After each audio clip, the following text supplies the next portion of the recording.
अभी तक माना जाता था कि टाइप 2 डायबिटीज मुख्यतः प्रौढ़ और वृद्ध व्यक्तियों की बीमारी है, लेकिन हाल के वर्षों में इस बीमारी ने युवाओं, विशेषकर 40 वर्ष से कम उम्र के लोगों को तेजी से शिकार बनाना शुरू किया है।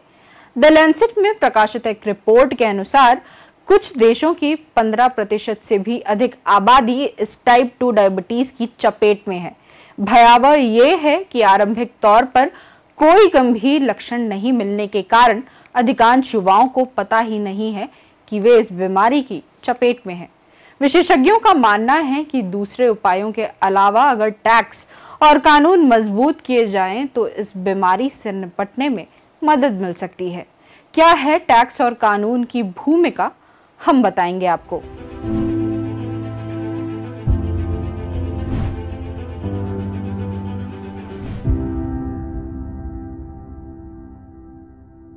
नमस्कार, जीवन पैथी में आपका स्वागत है। टाइप 1 डायबिटीज एक ऑटोइम्यून बीमारी है जिसमें शरीर की प्रतिरक्षा प्रणाली अग्न्याशय की इंसुलिन उत्पादक कोशिकाओं पर हमला कर देती है, जिससे शरीर में इंसुलिन का निर्माण नहीं हो पाता। इसके विपरीत टाइप 2 डायबिटीज तब होती है जब शरीर इंसुलिन के प्रति प्रतिरोधी हो जाता है या पर्याप्त इंसुलिन का निर्माण नहीं करता। ये आमतौर पर मोटापा और निष्क्रिय जीवन शैली जैसे कारकों से जुड़ी होती है। शोध बताते हैं कि 2021 में भारत में लगभग 10.1 करोड़ लोग यानी लगभग 11.4% आबादी डायबिटीज के शिकार थे। यानी आप कह सकते हैं कि लगभग हर 10वां व्यक्ति इस बीमारी के चपेट में था।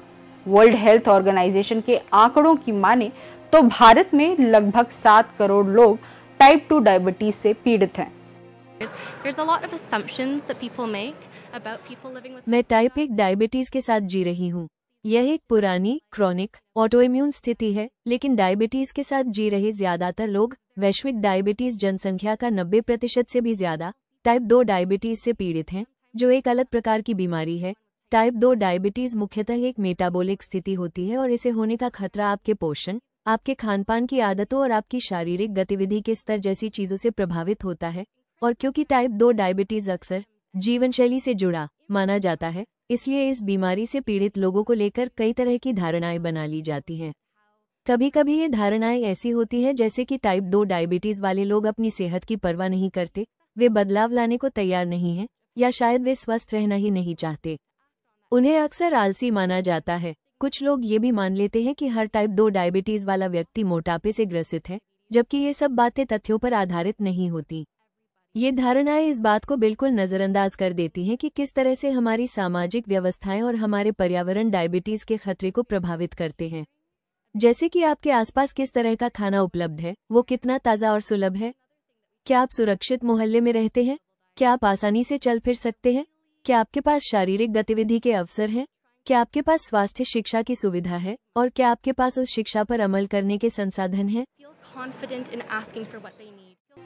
छत्तीसगढ़ में सरकारी आंकड़ों के अनुसार 9.9% लोग डायबिटीज से पीड़ित हैं। यानी छत्तीसगढ़ में भी लगभग हर 10वां व्यक्ति डायबिटीज से पीड़ित है। अब लैंसेट की एक ताज़ा रिपोर्ट ने यह सनसनीखेज रहस्योद्घाटन किया है कि 2013 में 20 से 29 उम्र के वयस्कों में टाइप 2 डायबिटीज की वैश्विक व्यापकता 2.9% यानी लगभग 6.3 करोड़ थी। वह 2021 में बढ़कर 3.8% यानी 26 करोड़ के आसपास हो गई है। ये आंकड़े इस बात का संकेत हैं कि ये रोग अब युवाओं की एक गंभीर स्वास्थ्य समस्या बनती जा रही है। जीवन भर इस रोग के साथ जीने की आशंकाओं के कारण ये चिंता और भी गहरी होती जा रही है। जब डायबिटीज की शुरुआत कम उम्र में होती है तो ये लंबे समय तक बनी रहती है, जिससे जटिलताएं जल्दी और अधिक गंभीर रूप में उत्पन्न होती हैं। शोध बताते हैं कि यदि डायबिटीज का निदान 30 वर्ष से पहले होता है तो औसतन व्यक्ति की जीवन प्रत्याशा 15 वर्ष कम हो जाती है। मोटापा प्रमुख कारण और दवाओं की सीमाएं युवाओं में डायबिटीज के बढ़ते मामलों का एक प्रमुख कारण बढ़ता मोटापा है। इसने वजन केंद्रित उपचार की मांग को बढ़ाया है। इन दिनों विशेषकर GLP-1 रिसेप्टर एगोनिस्ट नामक नई दवाएं चर्चा में हैं, जो वजन कम करने में सहायक हैं। हालांकि ये दवाएं किशोरों के लिए अपेक्षाकृत सुरक्षित और प्रभावशाली मानी जा रही हैं, लेकिन इनके दीर्घकालिक प्रभावों पर अभी पर्याप्त शोध उपलब्ध नहीं है। इस दवा का लंबे समय बाद शरीर पर क्या असर होगा, इस बारे में कोई जानकारी उपलब्ध नहीं है। साथ ही ये दवाएं अधिकतर देशों, विशेषकर विकासशील देशों में बहुत महंगी है। ये भी महत्वपूर्ण है कि केवल बॉडी मास इंडेक्स के आधार पर डायबिटीज के खतरे को आंकना अलग अलग इलाकों के लिए सही नहीं है। छत्तीसगढ़ के व्यक्ति की पहाड़ के इलाके में रहने वाले किसी व्यक्ति से तुलना नहीं हो सकती। उदाहरण के लिए दक्षिण और पूर्वी एशियाई लोग कम बीएमआई होने के बावजूद अधिक आंतरिक वसा के शिकार हो सकते हैं। वहीं कुछ देशों में गर्भकालीन और बचपन की कुपोषण की घटनाएं इस बीमारी का आधार बनती हैं। अतः लीन फिनोटाइप, पतले लेकिन अंदरूनी रूप से अस्वस्थ व्यक्ति के लिए विशेष इलाज ही आवश्यक है। यदि हम केवल इलाज पर ध्यान केंद्रित करेंगे तो ये एक प्रतिक्रियात्मक व्यवस्था बन जाएगी। टाइप 2 डायबिटीज की रोकथाम के लिए बचपन से ही प्रयास शुरू करने होंगे और ऐसे वातावरण तैयार करने होंगे जो मोटापा उत्पन्न न करें। पिछले 30 वर्षों में बच्चों और किशोरों में मोटापे की दर 244% तक बढ़ चुकी है। ये वृद्धि सामाजिक, आर्थिक और पर्यावरणीय कारकों का परिणाम है। हालांकि ये समस्या जटिल और व्यापक है, लेकिन अनुसंधान बताते हैं कि सरकार यदि कोई सार्वजनिक स्वास्थ्य नीति बनाए तो इस दिशा में बड़ा परिवर्तन लाया जा सकता है। द लैंसेट की रिपोर्ट के अनुसार किशोरों के स्वास्थ्य में सतत सुधार के लिए सशक्त कानून और नीतिगत वातावरण आवश्यक है। उदाहरण के लिए शुगर स्वीटेंड बेवरेजेस यानी मीठे पेय पदार्थों पर टैक्स लगाने से दुनिया के 100 से अधिक देशों में इन उत्पादों की बिक्री में औसतन 15% की कमी आई है। हालांकि इससे होने वाले स्वास्थ्य लाभों को मापना अभी कठिन है और इसके पूर्ण प्रभाव सामने आने में समय लगेगा, लेकिन प्रारंभिक आंकड़े मोटापे और दंत रोगों में गिरावट के संकेत दे रहे हैं। युवा वर्ग जो कीमतों को लेकर बेहद संवेदनशील माना जाता है, इस प्रकार के वित्तीय बदलाव से सबसे अधिक लाभान्वित हो सकता है। हालांकि खाद्य कंपनियां इस प्रकार के टैक्स के विरोध में गलत जानकारियां फैलाती हैं।